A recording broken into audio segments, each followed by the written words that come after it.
Just great.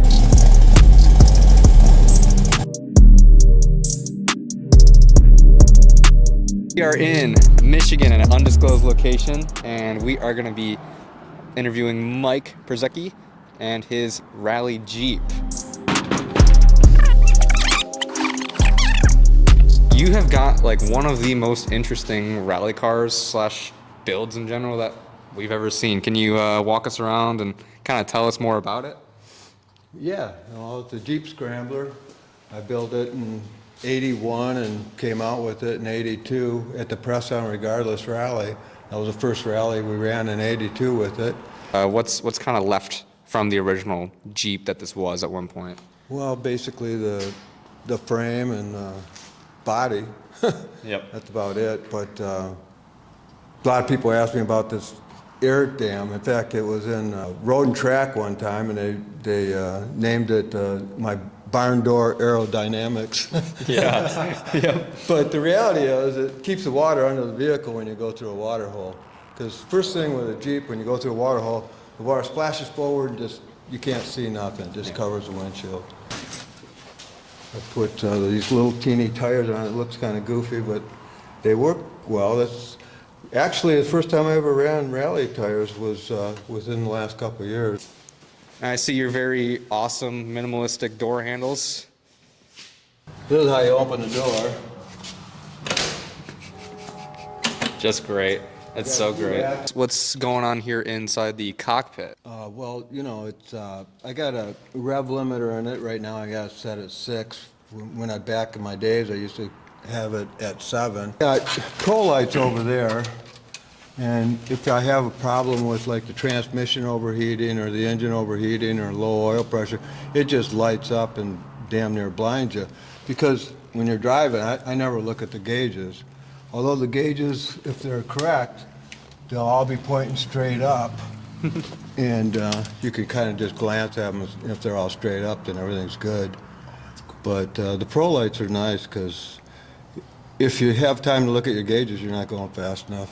And they don't make a ratchet shifter that locks out neutral, so I went with this gauge shifter. And right, you know, I put it in, and it was hitting my dash, and I cobbled it all up. But I'm gonna fix it before I run it. To lock it down here and over here. What's the purpose of the two latches? Well, just safety. Keep your doors. If you crash, the first thing that opens up is the doors. When I designed this cage, you know, they've never allowed you to have a body-mounted cage. And this is a body-mounted cage. And the reason why is because if you run the cage right to the frame will crack all up because the frame's designed to flex. Mm-hmm. So you can't weld it right to the frame, the roll cage.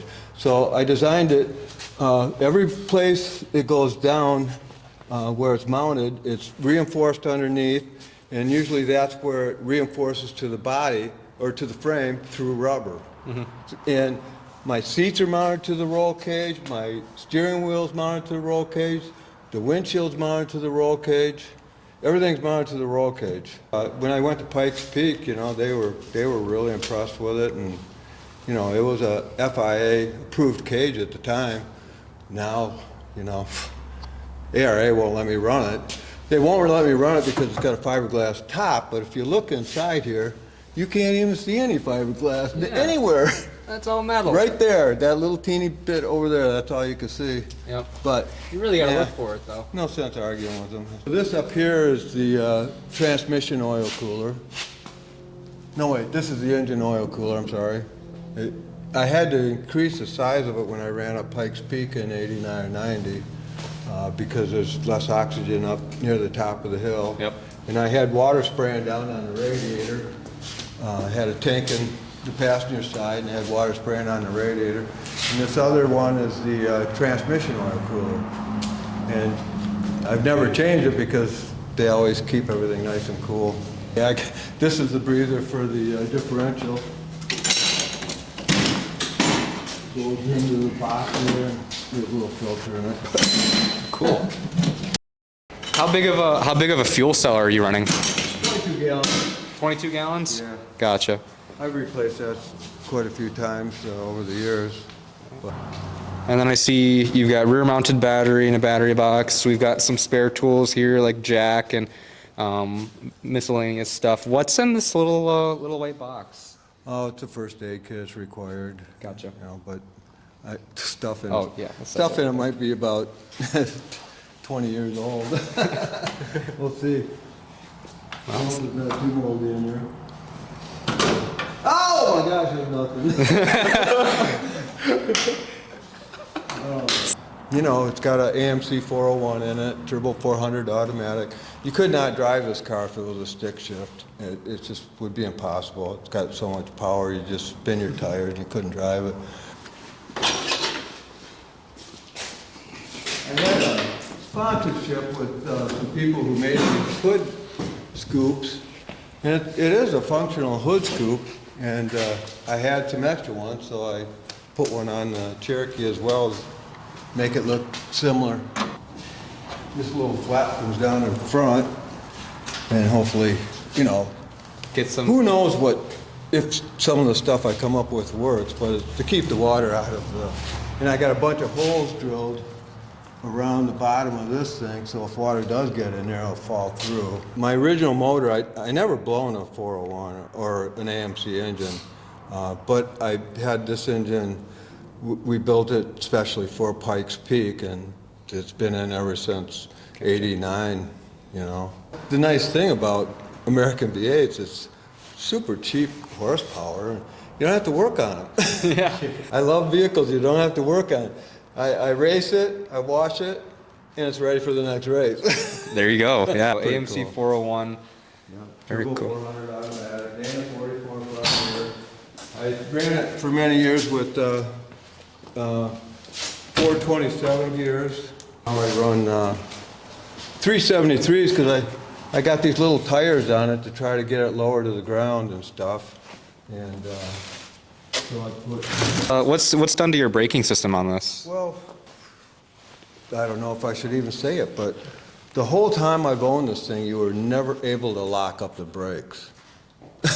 Until just probably in the last 4 years, I updated the brake system with some GM stuff, and now I can lock them up. But I never really needed to lock them up because I just downshift, you know. And it just slows that thing down so fast.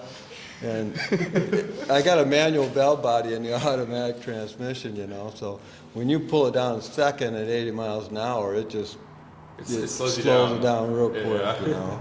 And it's kind of funny because when you go into a turn, the thing just rolls like a boat, you know. I remember seeing people out of my peripheral vision running from the turn because they thought I was going to crash and roll, you know. You know, I went from Monroe Maddox to Bilsteins, and I went from regular tires to rally tires, and I went from clutch-driven LSD to a True Track, which is kind of like there's no clutches in it. It's kind of like a Torsen type of differential. I really like them. They're in front and rear, and it works really well. Is there any particular rally you have in mind that was just like stood out the most to you that you liked? I know you said something about Snowdrift was like one of your rallies that you did consistently, You know, but everybody has a race that, for some reason, it just didn't work out quite right for them. And I love racing on the snow and ice more than any on the surface. And I finished in the top 10 at the Snowdrift, but I never broke into the top 5, and I should have, but I never did. You know, the way they did it, they had seed classes, so seed 1 was the best drivers, and seed 6 was the beginners. Well, if you got above seed 2, you know, you were no longer a divisional driver. So I was 1 point away from being seed 1 when I kind of slowed down. I burnt myself out.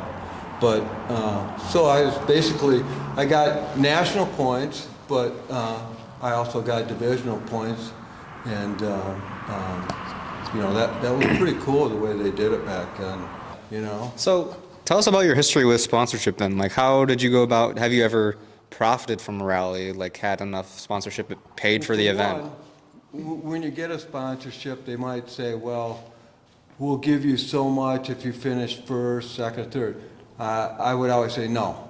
I said, I'll tell you what, I want this much money if I finish. I wouldn't promote anybody for products because it takes just as much work to promote them as it does for money.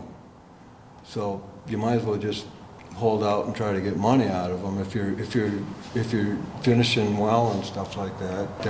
When I ran Pikes Peak, I got to know the motorsport director for Nissan. After the race, you know, after we got home and stuff, I sent him a sponsorship package. I asked for $100,000 in a couple vehicles and a couple engines. He says, Mike, he says, $100,000? He says, you could spend that on an engine alone.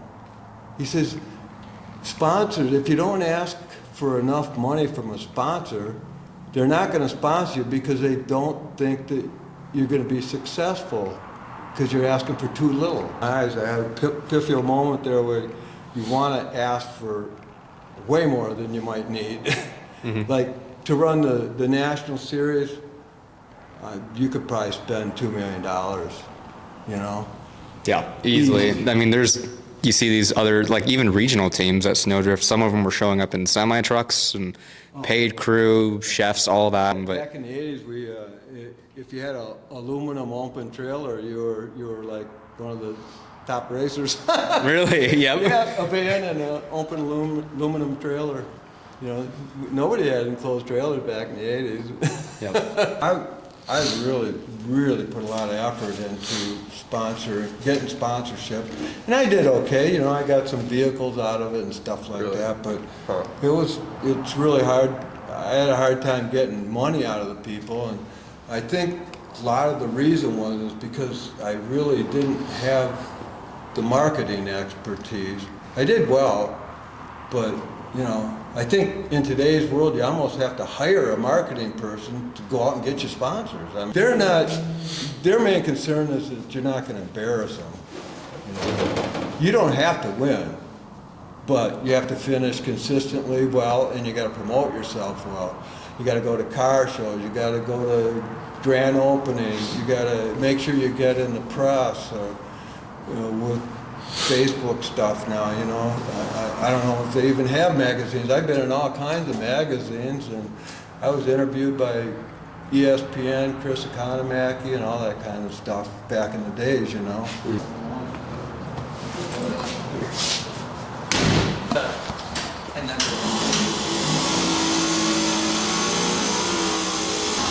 Fuel pump is loud.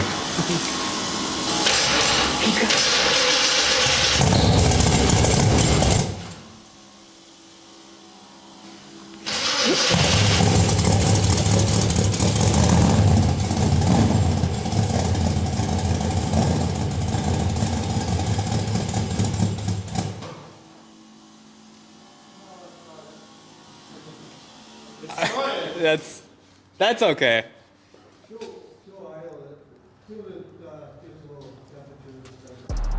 Not exactly cold-blooded machine, but Let me take you on a tour of my facility here. sure, yeah. Let's get a gander at everything.